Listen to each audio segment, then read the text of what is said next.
Scénario numéro 1, la non-indépendance, l'intégration et la francisation de l'Algérie.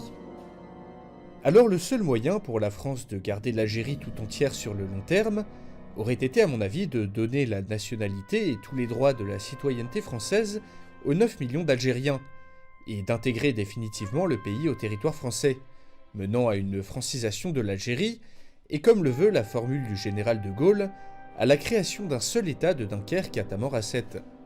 Seulement, ce scénario est extrêmement difficile à rendre probable.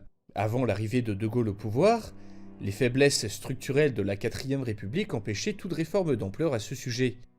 Et lorsque la 5ème République fut proclamée, De Gaulle adopta une politique tout d'abord favorable à l'Algérie française, mais qui devint rapidement une politique d'autodétermination.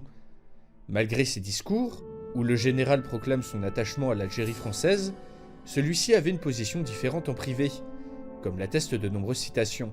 De Gaulle voyait en fait les Algériens comme inassimilables par la société française, ce qui le poussa plus tard à ouvrir la voie à l'indépendance.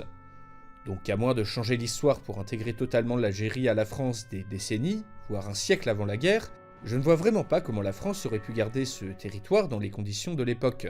Même en cas de fusion des deux pays, ceux-ci se seraient forcément séparés à terme,